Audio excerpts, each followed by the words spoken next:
Cats and Cosby on the Red Apple Podcast Network. Well, I am proud to be an American, and I'm here with Rita Cosby, and she's proud to be an American. And, I definitely am. I'm of Greek background and Italian background, but I'm proud to be an American because that's my country, America. And Rita, you're proud to be a Polish and Danish. Absolutely. But you're an American. And you know what, John, I think about today, my parents came in with $100 into New York Harbor. I think you got more than my father how came, much did but they probably about maybe $100. That's right. I went to your dad's island. Yeah. That's true. Yeah. That's true. But when you think about what we mean, not just to America, but what we mean to the world. My father said he cried when he saw the Statue of Liberty because he knew it meant freedom. And so that's what today means, and the sacrifice. And we're running with a skeleton crew, and James Flippin, the news department, is also part of our. You're our co-guest host yes, today. Yes, we love having you, James. Proud we're so thrilled. Proud to be an American, proud to be part of Cats and Cosby, and proud to be part of 77 WABC. Yes. You consider yourself a New Yorker or a New Jerseyite? You know, I'm getting down to the nitty-gritty. Yeah. He lives in New Jersey I now. do, right. And you know what? I'm definitely New Jersey through and through, as many of our listeners are, but I also am sort of a surrogate New Yorker because I've worked here for 20 years, very much pay attention to and care about the affairs of New York City, and it's the lifeblood of the region. It's the lifeblood of everybody who works and lives in New Jersey. Are there more affairs in Washington, D.C. or New York City? Well, I would probably say, having worked in Washington for a long time, too, I'd say Washington. Yes. And you didn't have to think about that one too long. Yeah. I talked to President... Not involving me, by the way, but for the record, there were attempts. I texted President Trump very early this morning. Yes, tell us about that. No, I said, we're both working today, and we joked about that. The two of you are workaholics, which I love. I love that. But I follow him. He's doing triple what I do. No matter how hard I think I'm working, he's doing triple what I do. Well, I love that John will message at like 3, 4 in the morning, and he writes back. At 5:30. Yeah, exactly. Yeah. But I usually write you back, right, yes. when you're sending it. Exactly. At 3 o'clock in the morning, you write me back right away. Exactly. I say, hi, I'm wide awake. So, John, what do you think? Today is Memorial Day, and as we talked about, by the way, your thoughts about Trump. My doorman says to me, where's the Memorial Day parade? I said, what parade? And I Googled it. And there used to be a Memorial Day parade on Riverside Drive. Yeah, pretty big one. I'm not sure there is any. It said there is a Memorial Day parade on Jones Beach. Right. There is a Memorial Day parade with the Intrepid. There's a big event at the Intrepid. There was this morning. There always is every Memorial Day. And the other thing I could think of is the Labor Day parade. The unions don't want to ruin their weekend, and they have it the week after Labor Day. Yeah, because they want to enjoy the weekend, right? Yes. They'd like to not labor that weekend. No labor on Labor Day parade. I want to say one shout out also to President Trump because he gave a great speech today, you guys, at Arlington National Cemetery. Yes, I was listening to it. So powerful. And John also, you know what, to me... And he's rebuilt the military. Oh, he has. And he loves them. The military is happy to serve with President Trump as the commander-in-chief. Yeah, he got a huge applause. And what I also took away, John, too, from today was that there is such a reverence, not just for the military, the Gold Star families that were there. You could just see the love affair, but also... Given the fact that we are what we're dealing with Iran, you could just see there was a gravity of today, an appreciation of the sacrifice of those who have given all. And he also highlighted there have been 13 people killed in Operation Epic Fury in Iran. He highlighted that. He talked about those in World War II and past wars as well. So you could tell he understands being a commander-in-chief, if anybody does. It's him. He does understand that. And in the control booth, we got Matt Wanning is working today. How you doing, Matt? There he is. He is. And we got Phil. Macedonia Phil. No. I call him no longer Macedonian Phil. No, he is Polish too, as well. Are you Polish too, yes. Phil? I mean, Polish. See, there he is, half Polish. See, there you go. Why did they name you Macedonian Phil? Don't forget about Carlos. He's Greek. Where's Carlos? There he is. See him. He's okay, Greek. Now I can see him. Yeah, come on. We got the whole UN here. Carlos is from the darker side of Greece. He is. I'm jealous because I'm Polish and Danish, so I'm Albanian. So thank you all, guys, for making WABC run live most of the day today. And and we were the only live show this morning. Wow, and it was a good show. I ran it. Me and Dominic Carter and Jake, right? And Jake Novak. We ran the show this morning. Awesome group. And in the control booth, we had Kevin Drosch, and we had Justin Ellis. Justin Wright. Yes. Right. So we're with all of you guys. I thank them all for coming in today. And by the way, who better than us to be live? I mean, the world is 24/7, so WABC is 24/7. And we started over the weekend, Worldwide News Network, and we have a whole new team. We were just talking about it. Helmed by Lee Harris. Yeah, Lee Harris is running it, and I guess we have to have a meeting how the WABC news team is going to interact with the Worldwide News team. Well, there's no shortage of news. No, that's for sure. And by the way, not. I think we should play a little Irish music, bringing in our guest here. When Irish eyes are smiling,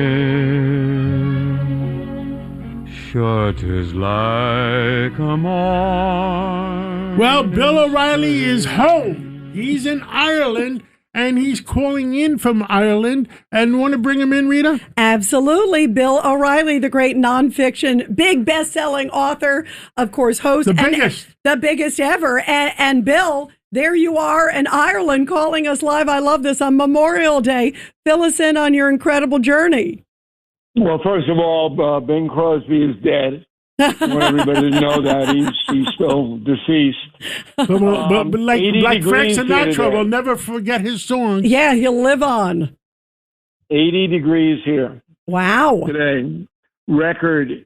It's usually 58. I'm in Killarney, which is in the southwestern part of the country, Dingle Peninsula.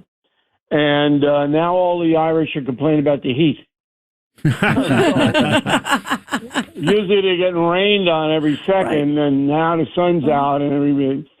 We actually went to the beach, down on the beach. Wow. So anyway, needed a few days off, then I have to go to London to do the big civil war there going on.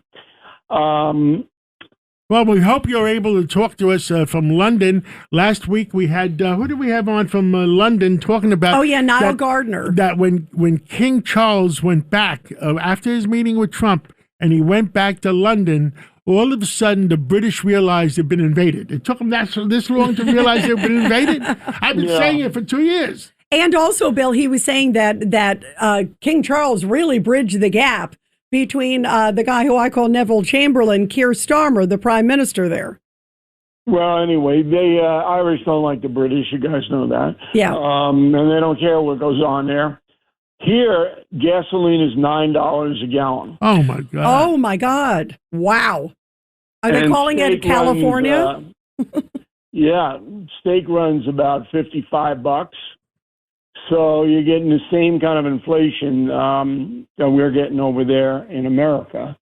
But there's not a lot of political stuff going on. I thought I'd see more. This is a big tourist area. I don't want to alienate anybody. You further north you go, then you get into that intense migration stuff and whether Trump's this or that. But down here, they taking advantage of the weather. We're having a good time, and that's where we are. Now, I try to give you guys some information about this Iran thing. I can't nail this thing down. I don't know what the president's going to do about it. He's got a deal that he says, but he said it before. In principle, what does that mean? Nobody knows. But I assume there'll have to be some clarification this week about what he's going to do with Iran. It's really become a problem for him and the Republican Party, and he's got to get this thing done because Americans obviously are paying at the gas pump and higher food prices. And the number one item is what's going to happen in November. And I think the American people, regardless of Iran, regardless what the Israelis think, the American people think it should be over and move on. Yeah, well, polls show that. There's no doubt about it. That they didn't figure it out in the first place. It wasn't that well presented to them. We tried. I mean, I know what's going on over there, but these Iranians, they're causing economic havoc all over the world. So President Trump's going to have to do something decisive. I'd say, about a week. I think he's got about a week to do something. Bill, I want to ask you I was watching, it was at the Wall Street Journal, some of the op-ed stuff that was coming out just a little bit ago and looking at it. And one of the things they're really concerned, and you see even some of the Ted Cruz's and other people like that coming out and saying that there shouldn't be any sort of sanction relief, unfreezing of assets. It's unclear if that's being discussed or not, obviously the Iranians certainly want that. But the big question is, how does Trump sort of straddle that if that were to come? Because already you can hear as I mentioned, the Ted Cruz and some of these other conservatives saying, do not unfreeze any money. Don't give them any money at any point. No, he'll get killed if he does it. Yep, I agree, Bill. Then they'll bring in Obama, giving the Iranians money not to do it, and they still did it. And the president's got to know that if he tries to buy them off without weapons inspectors and all that, he's going to get just hammered from both sides. And because the Wall Street Journal wants a regime change. I don't know how that's possible at this point, but that's what they want. And they have made that quite clear. And that's really the newspaper of record now. The New York Times is no longer the newspaper of record in the United States. The Wall Street Journal is, because of the investor class. And they're warning, the journal is warning you if you're, if it's perceived that the Iranians beat you, because that's what the propaganda is going to be, there's going to be a full-blown disaster in November. The other issue, too, Bill, is you'll see over the weekend, and this has been the drumbeat from the Democratic side to begin with, is you also have to do something, too, on the other hand, that shows definite progress. Well, Rita, you might have missed this, but the Democratic Party did throw down today. Alexander Ocasio-Cortez may run for president. Oh, I saw that. I think yeah. Every mullah, every terrorist in the world go, oh, no. Oh, my God, you can't have that. The Democratic Party has to lose 49 states for them to realize they're on the wrong track. Whatever it may be, my information is that in Tehran, when they heard that, they all took naps. Yeah, I was going to say, because they knew all they have to do is wait. I mean, that's a scary premise. But what is scary, Bill, too, is leading up to that, there are a lot of people that believe like AOC, and they're coming out and saying, for what was this done? That's the other issue that he has to worry about at the end of the day, that there has to be at least some tangible change, that it doesn't just stop because you're already hearing the drumbeats of, okay, well, why did we spend X amount of money? Why did we go through this? Sure, you got to get weapons inspectors in there. Yeah. I mean, it's not hard to understand what the victory looks like.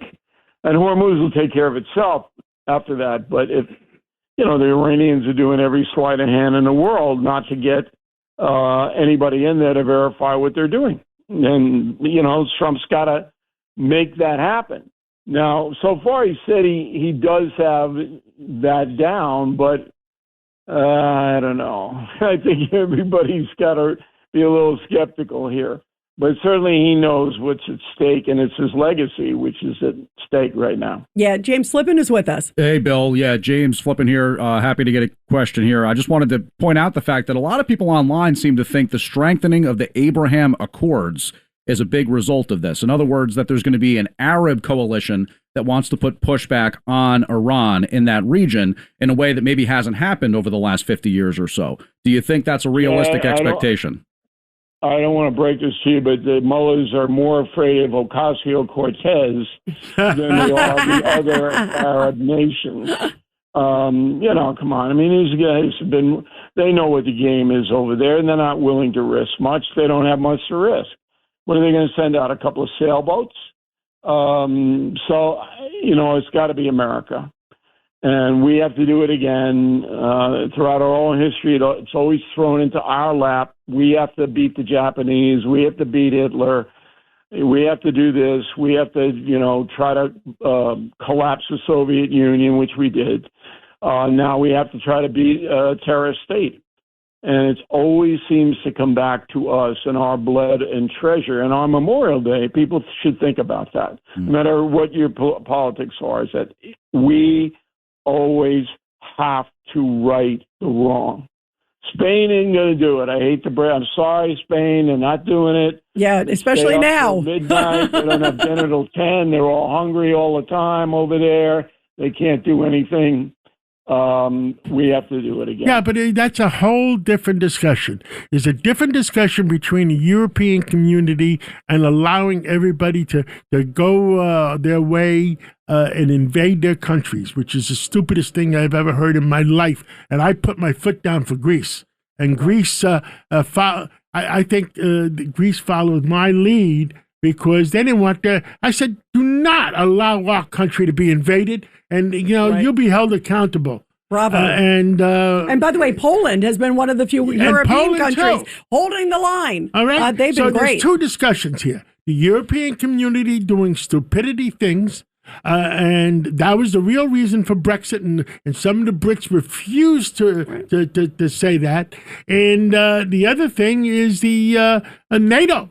I mean, at what point do we fund NATO, and we have a big problem with NATO. And I don't know, Marco Rubio had a meeting with them over the weekend. Let's see what develops. But a European community problem, NATO problem is two separate problems. Yeah, what do you think, Bill? Well, I know you're very involved with Greece, John, but the person I fear the most is Kimberly Guilfoyle. All right, so Kimberly Guilfoyle leaves the U.S. Embassy in those 8-inch high heels. Nobody's coming into the country. They're going, no, we're not doing it. So she's controlling a lot of that. But you're right. The Europeans have been like, what is it now, 60, 70 years? We've been protecting them. No, we've been protecting their ass for 100 years, since World War I. We saved their ass in World War I. We saved their ass in World War II. We bailed them in World War I, but in World War II, we rebuilt the whole place. Well, that's what I think. That's what President Trump is afraid of. That if he knocks out the island, we're going to have to pay to rebuild it ourselves. Well, it's probably true. Right. Yes. But anyway, it's. I'll get a good look in London next week. I lived there for years. Some of you guys know. I lived there, too, for 2 years when I ran Capital Airlines back in the 80s. Yeah, but it's not what it used to be. But Ireland is. And you guys want a nice vacation, this is the place to go, that's for sure. Well, send pictures, Bill. Thank you very much. And really great to have you there, and enjoy your time there. And can't wait to hear about your trip to London afterwards too. That'll be great, Bill. And if you're in the mood, call us from London too. Yeah, call us from London later this week. That'd be great, Bill. Okay, guys. Thank you so much. Thank you so much. And John, before we go to a break, what do you think in regard to Iran? After this, I mean, I know. Listen, I know Trump long enough to know that what he's thinking. I think the $64 trillion question, and with inflation, is winning the election in November is more important than Iran. And that's what he's thinking. And we cannot afford. We lose the election in November.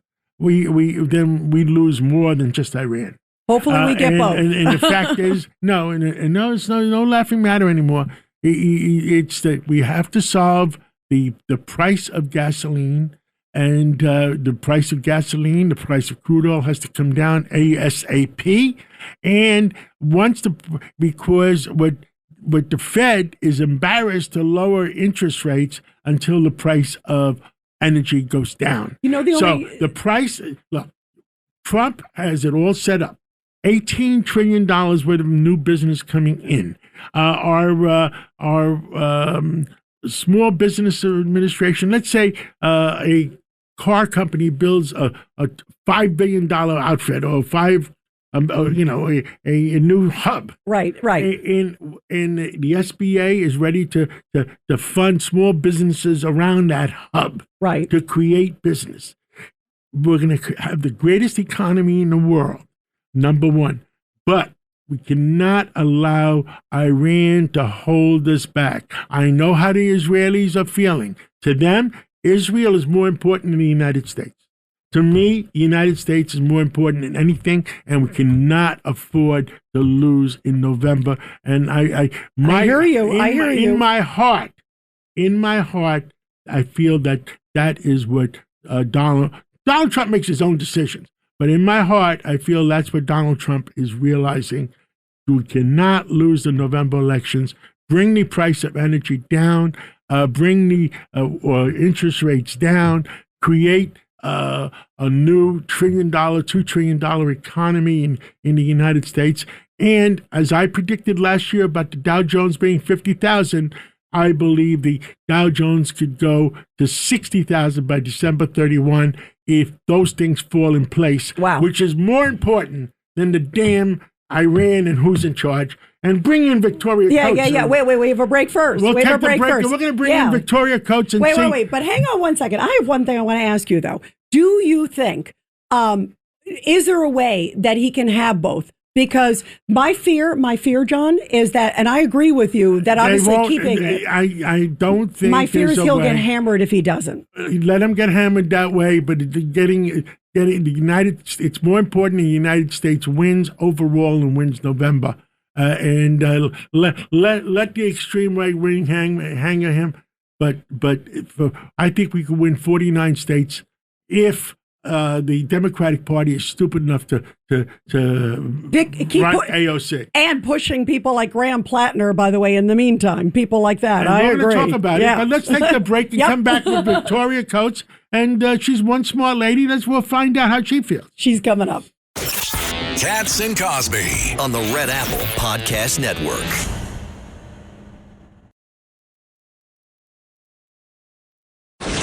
Katz and Cosby, entertaining and informative on the Red Apple Podcast Network. And we are back here on Katz and Cosby, and joining us now is Victoria Coates, former Deputy National Security Advisor. Victoria, I don't know, did you hear John before the break? I did not. I came on during the break. What was he saying? So John, give her a recap. John believes what's online. What's more important than Iran? More important than Iran is that we don't lose November. We lose November, then our country is in deep problems. If we allowed whoever's in charge of Iran to keep running it right now, open the Strait of Hormuz, get oil flowing again, bring the price of energy down. The price of energy comes down, then the Fed is not embarrassed to lower interest rates. So you go into September with lower interest rates. You go into September with low energy prices, and you go into September that trillions of dollars of new business are coming into America. And the Small Business Administration fuels the small businesses to build around those new businesses coming into America, new pharmaceutical companies, new automobile companies. Then you're going to have a great economy in September, a great economy, and lower energy prices and lower interest rates. Then I think the Dow Jones could hit close to 60,000 by December 31. 2026. And that's just my opinion. But your synopsis is... No, see, I just, knowing Trump, as long as I do, I feel that this is what he's feeling in his heart. But I'd like to get Victoria's opinion. Yeah, what do you think, Victoria? Belief that winning the midterms, more important is John's thought. I would obviously love to see both. But your thoughts? Well, I think I'm going to embrace the and, Rita. I'm going to be with you. And I strongly agree with everything John said, I work for a 501c3, so I would never, ever dabble in politics. But if I did, I would say that, yes, these midterms were are extremely consequential for us as a country. And if we lose them, even just the House, we will be spending the next 2 years consumed with, lawsuits. Nothing will be furthered from the president's agenda. That would be a disaster. So we really don't want that to happen. I agree. The sooner we can get energy flowing out of the Strait of Hormuz, the better. I heard a number of 218 for gasoline by Labor Day. If we can achieve that, John, yes, we achieve everything that you're talking about at I the same agree. time. We need that great economy to be able to. People realize we have the great economy, and a lot of people in Wall Street already vision that. But the Fed will not lower interest rates. They're embarrassed to lower interest rates because the way the newspapers and the press is running it. We're in a runaway inflation period again. It's not a runaway inflation period. It is. The fact is that we have a temporary situation because we have a temporary high energy rate. No, absolutely. And I mean, bear in mind, all of those molecules that are bottled up in the Gulf, if they come roaring through the strait, on top of everything we're producing here, we're going to have an oil glut before we know it. So I really think we're going to be looking at a summer of quickly diminishing energy prices, which will bring about the happy results you want. But at the same time, I mean, if what the president is telling us is accurate, and I have no reason to doubt him, he is insisting that we're going to get an expansion of the Abraham Accords. We're going to get the nuclear dust out of Iran, and that country has been destroyed.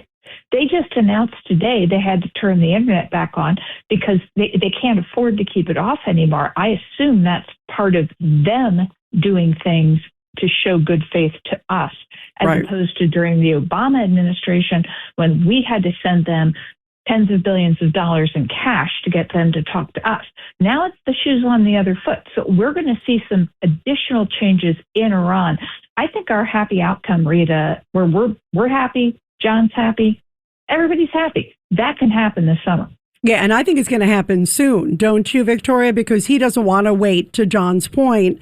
He doesn't want to be, moved around back and forth by the Iranians, but he also knows that he wants to get the gas prices back where they should be. And he really got pissed off. The president got really pissed off when Secretary Wright says, we're going to go into high prices in January till January 27th.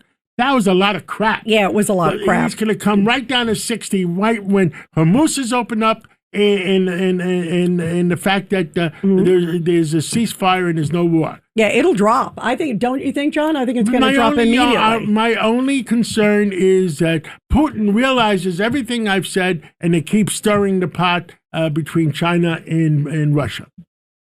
John, keep an eye on the Ukraine space because Ukraine is starting to make some gains.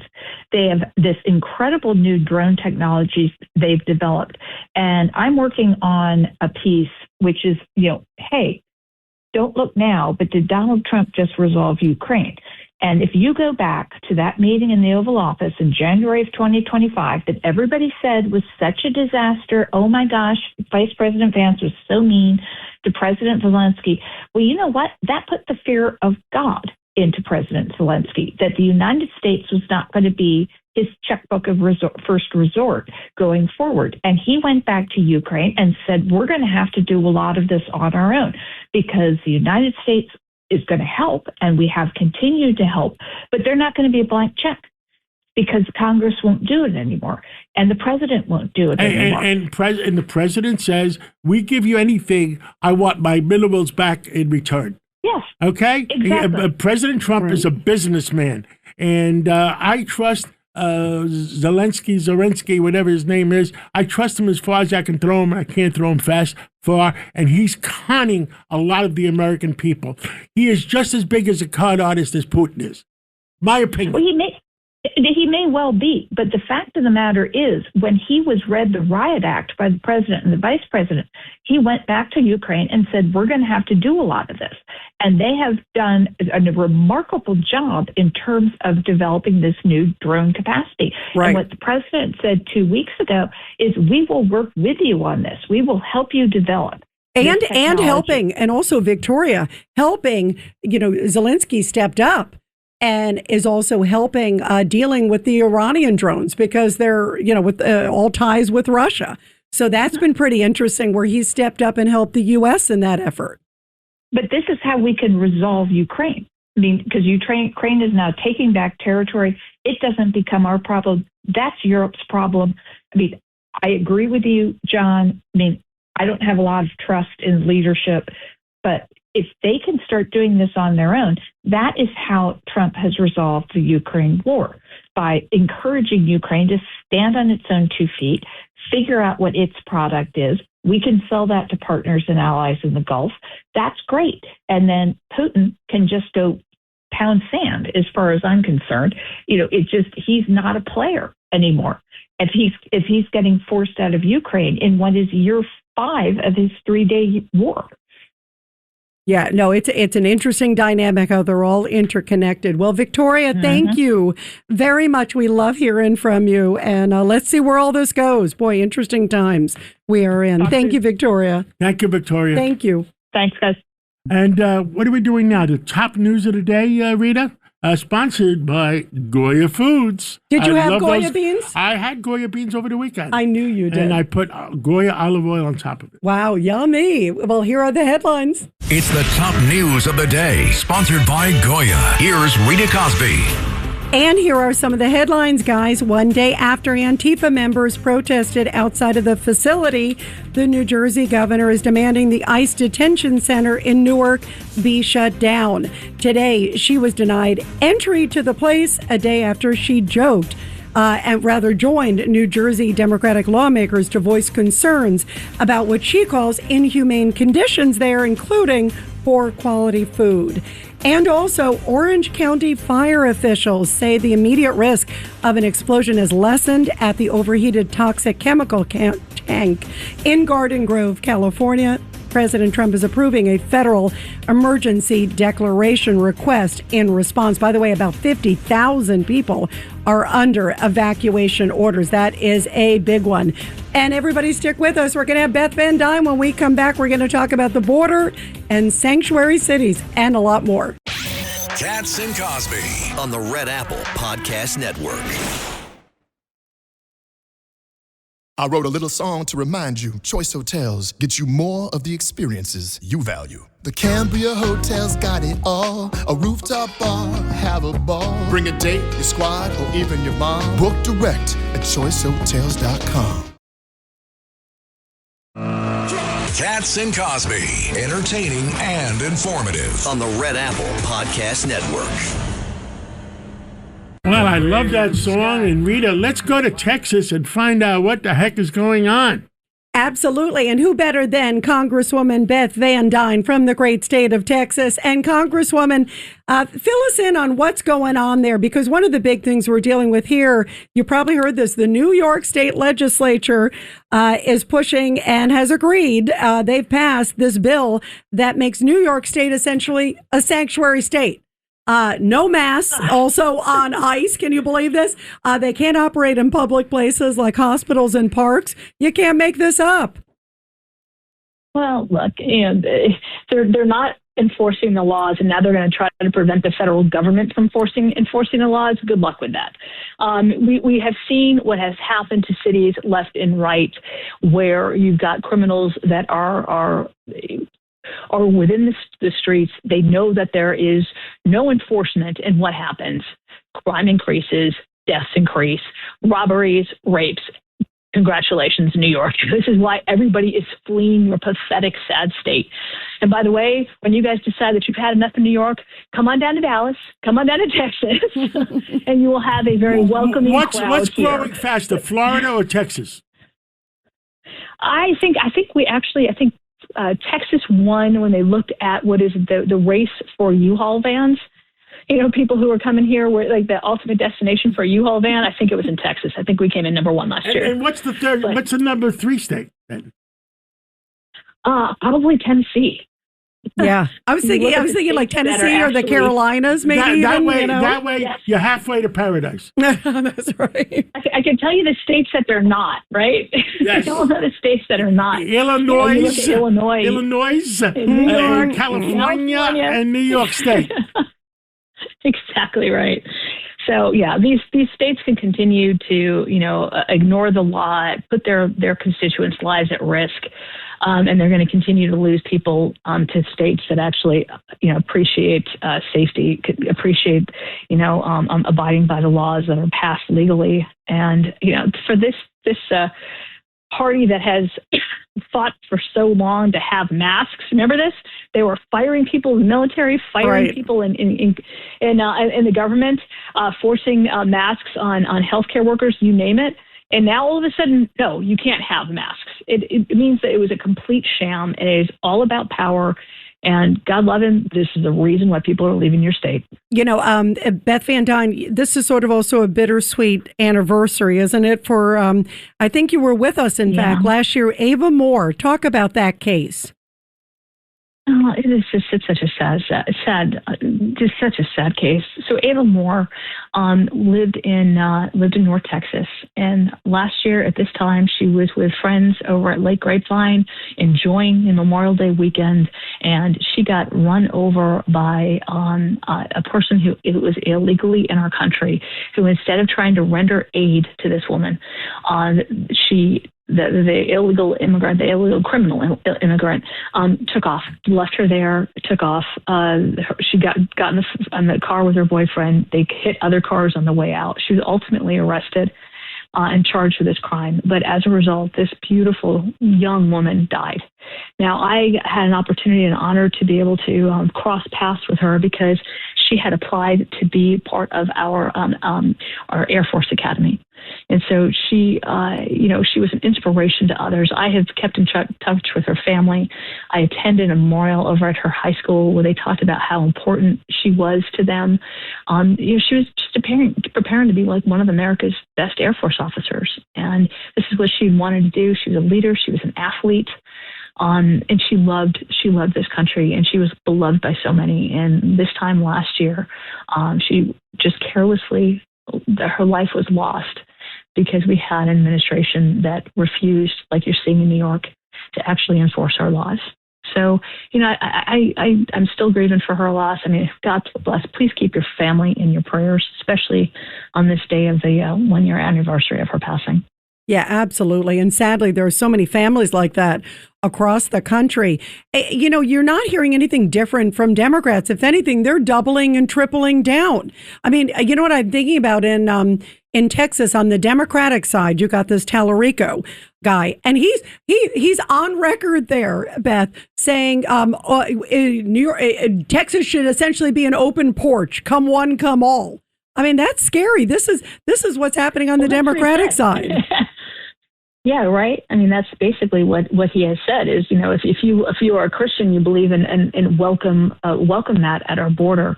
I'm sorry, but if you're a Christian, you actually believe that laws have meaning. You believe that there is your respect for life. And they are doubling down on their craze. And I think this is why they lost last year. I believe this is why they're going to lose in the midterm. But this is these crazy thoughts are not without danger. They're not without risk. You have seen, how many different attempts on our president's life, how many hate crimes have been committed, and this is what they're learning. This is what they're learning from our media. This is what they're learning in school. This is what they're learning from politicians that continue to beat the drum of America is bad. Being somebody who loves our country is bad. Being white is bad. Being a male is bad. Being a Republican is horrible. You're compared to being a Nazi. You're compared to being a demon, a devil. And it's no wonder that it is really inspiring people to turn to violence. It is a shame. I can't believe it's happening in our country. And instead of Democrats taking accountability and changing this horrible, hateful rhetoric, they are doubling down and making it even worse. Yeah, I agree. I mean, you just saw what happened at the White House earlier this week. Yeah, it was is horrible. It is. It's inciting. I agree. Beth Van Dyne, thank you so much. We always love having you on here, and we're thinking of Ava Moore's family. Thank you so much, Beth. Thank you so much. And you all enjoy your Memorial Day. And we love Texas. Yes. And we love you. And by the way, the big discussion. I love my country, and I love you all. By the way, the big discussion is the masculinity crisis in America. And we'll talk to you about that next time. And I want to make sure it's not that's crisis of masculinity doesn't happen in Texas. By the way, you want to talk about the crisis of masculinity? This actually may be turning around. If you think about the military recruitment that we had under the Biden administration versus the Trump administration, keep in mind that now the Army signed more than 61,500 future soldiers to reach its goal roughly 4 months ahead. Okay? That's awesome. And the Air Force met its annual goal of 32,000 recruits. This is 5 months ahead of schedule. This is the first time that you were seeing this in years. They love this. They love this commander in chief. We got General Holt on the other line, and we promised him we got to go to the General. And thank you so much, thank you, Beth. We love you. Thank you. And let's go to General Holt and find out. General Holt, are you on?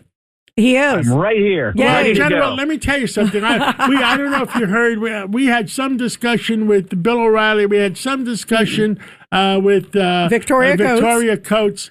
And it's more important, my opinion was it's more important to bring down the price of energy, bring down the interest rates, and move on, because it's more important to win November than what the heck is going on in Iran. That if we fought the war, it could go on for another 2 years. I can see the track, John. There's a lot of things happening out there. If you put the pieces together, it looks pretty good, because I don't think the president is really negotiating with the guy who calls himself the leader of the country. In fact, it's like there's two separate conversation sets going on. The planet of the apes. Yes. Wait a minute. If you looked at oil futures this morning at $89 a barrel, something is going on, and it looks really good. And what do we mean by that? Well, the president's now talking again about the Abraham Accords. Well, the Iranians are never going to sign on for that. Oh, wait a minute. The ruling regime is never going to sign on for that, but maybe the resistance movement would. And then if you look at the markets, well, you've got Turkey and other countries dumping their treasuries to raise cash. They're doing whatever it takes, but, we're going to come out of this thing, I think, looking pretty darn good financially, because the ones who have been adversaries to us, they're getting wrecked. And actually, these are the ones from NATO that haven't even raised a finger to help us. Right. So I think this is going to get wrapped up pretty shortly. To your point, the midterms loom. That is a shot clock that is not going away. But you can see, if we get on the other side of this thing, gas starts plummeting, the dollar gets stronger. And it gives the Fed a reason to bring interest rates down. Absolutely. And then Warsh can bring down the interest rates, and now we're looking pretty darn good going into the fall. So, Blaine, what happens this week with all the blockade, with everything? Where do you see this week going? Well, I think the president is playing a nice game of, I'm going to wait you out and you're going to fall under your own weight. But we've really got to get after Karg Island, the oil that's being dumped into the straits. This is what's keeping China on the sidelines for right now. We got to secure that. We got to get shipping back underway, expose the lies of Lloyd's of London. That's the only reason things are not moving through the straits, because they're threatening everybody. If you play ball with Trump, we're not going to play ball with you later. And all these things, they're coming down. Scott Bessent is as much an active duty general in this war as anybody else. And he has taken out the laundering and the scam bankers. And you can tell when countries like UAE say, oh, no more OPEC for us. We couldn't possibly. Look, things are happening, and it's not without risk, and we're not out of the woods. I'm not giving us an A+ yet, but I'm saying I see the strategy coming together around a little place called the Abraham Accords, and yes, I'm optimistic. Yes, General, and the thing that we're not talking about, and the military is not going to talk about, is we close the Strait of Hormuz so Iran can't make it through to cause the economic damage, because we're not really capable of promising safe passage for the tankers across. There's too Pretty many. soon we will be. Pretty soon we will be Well, because the mines are going to get wrapped up, and then we're going to have a good time of it. I hope so, because with all those supersonic weapons, you blink your eyes and something gets hit. That is exactly right. And that's why we have to take our national security very seriously, because we have a whole new suite of weapons out there on the planet. That's why the president is so big on Greenland. We cannot put a nation out there that's vulnerable to 7 minutes warning on a nuclear attack. And so that's why this Monroe Doctrine 2.0 is so very important. And the president is right to do so. And the Abraham Accords. Let the Arab nations, let all the Arab nations, all of them, eventually control what goes on in Iran. No, that'd be great. That would be great. Make them accountable. That's what I love about that. Make them a part of the security force. And bring our forces home. Because you can't depend on NATO. No, but they're part of we now know they're part of the City of London financialists. They're getting wrecked, but they've done it to themselves. And we have given them every opportunity to come onto the side of the angels, and yet they don't. Yeah, they haven't. We also have James Flippin with us. General Holt, I wanted to ask you a question about what you were discussing with the oil being leaked into the Persian Gulf and the fact that this is really, in essence, being done because Iran doesn't want to shut down their oil fields and they have nowhere to put the oil. Are you surprised that that's not being used more from a strategic standpoint? In other words, that's an environmental crisis that the traditional political left is going to be sensitive towards.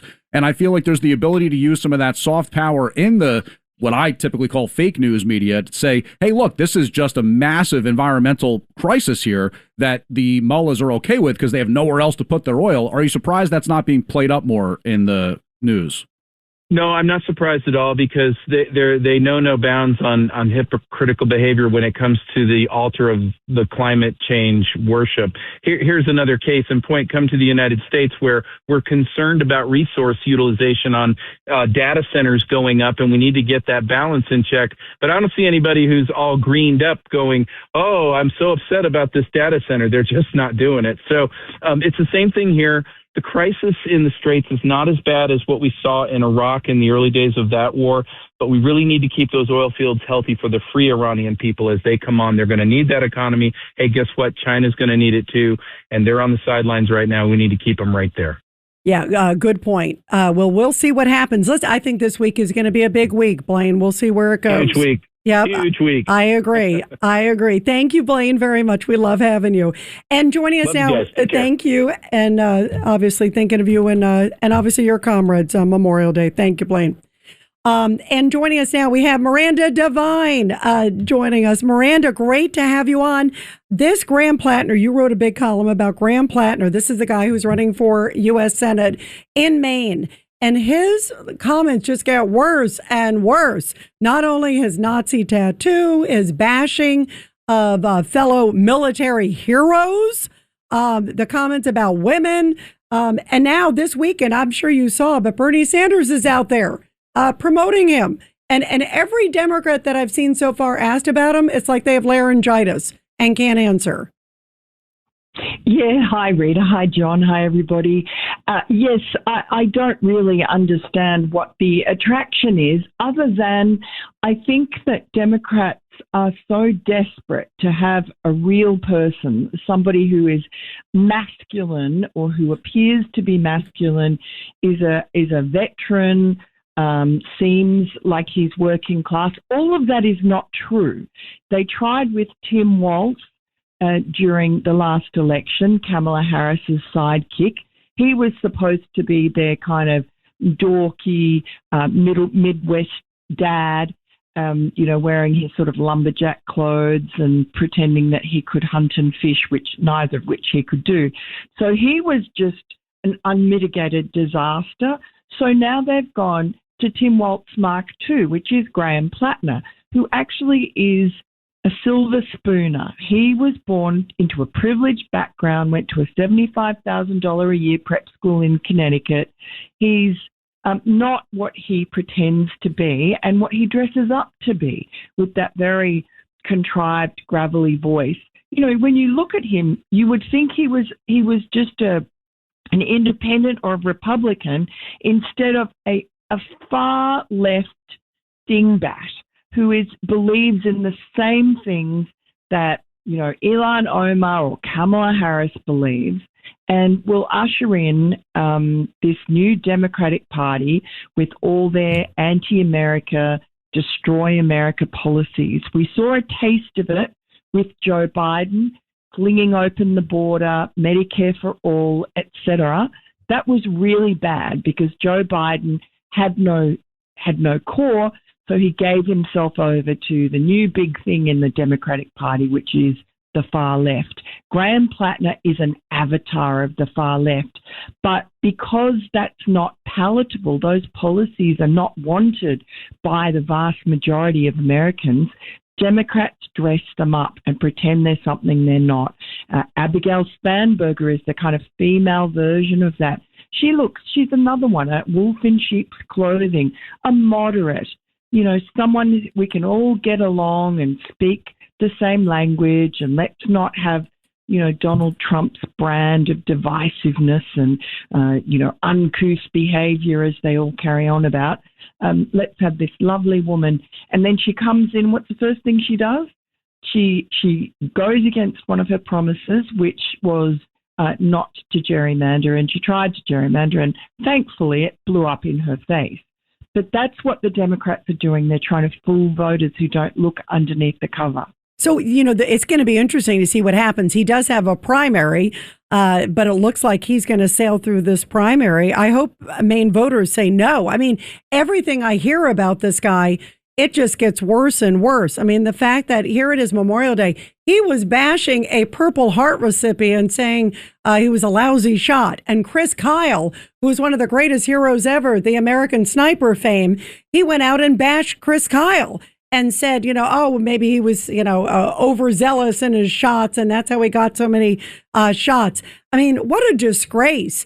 To me, it really frightens me if somebody like him makes it to the Senate. And then you've got a great woman like Susan Collins, who is, of course, the incumbent there.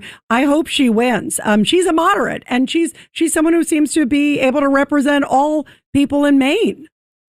Well, that is the comparison. That's what's going to happen because Graham Plattner, all of his outrages, whether it be the Nazi tattoo that he had for 18 years and pretended he didn't know was a Nazi tattoo, though there are people in his past who say he absolutely did know and was proud of it. And he still has it, Miranda. He still has the tattoo. Well, he's modified it to try and disguise it. Right. But it doesn't matter. The thing, masturbating on porta potties, criticizing a Purple Heart recipient, attacking Chris Kyle, excusing rape, being a rape apologist. All of that is just airbrushed by the most skillful operators in the media, whether it be the New York Times or Time Magazine, beautiful airbrushed cover stories with him on the front looking rugged and rough-hewn, and they call him, a flawed everyman.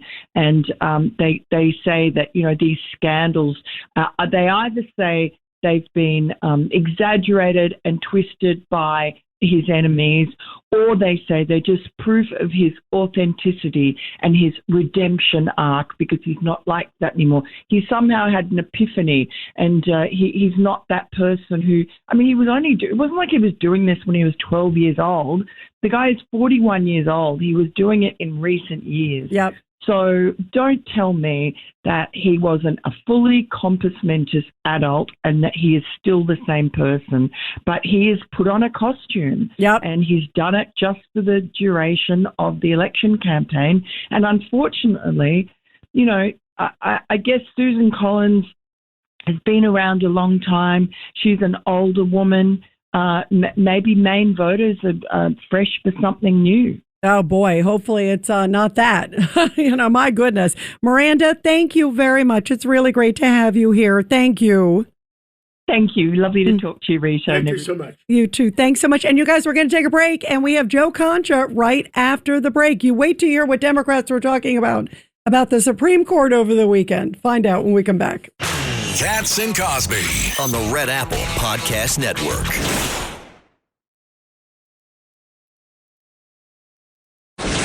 Cats and Cosby, entertaining and informative on the Red Apple Podcast Network. Breaking news, WABC. And guys, this just in from Donald Trump just 14 minutes ago, putting out on Truth Social that the enriched uranium, the nuclear dust, will be either immediately turned over to the United States to be brought home and destroyed, or preferably in conjunction and coordination with the Islamic Republic of Iran, destroyed in place or at another acceptable location with the Atomic Energy Commission. And he says, or it's an equivalent being witnessed to the process and event. In other words, non-negotiable over Iran's nuclear dust, saying it's either going to be destroyed somewhere else or it's going to be destroyed and brought back to the United States. So that's a big deal. Well, joining us now to talk about this and so much more is Joe Concha. Joe, first of all, what's your reaction to what President Trump just put out? Well, my reaction is kind of meaningless at this point, Rita, but the Dow Jones is up 400 points in the futures right now based on this news. So, yeah, this is a great thing for the country. Obviously, I think we're at the end of this. The Strait of Hormuz will be opened.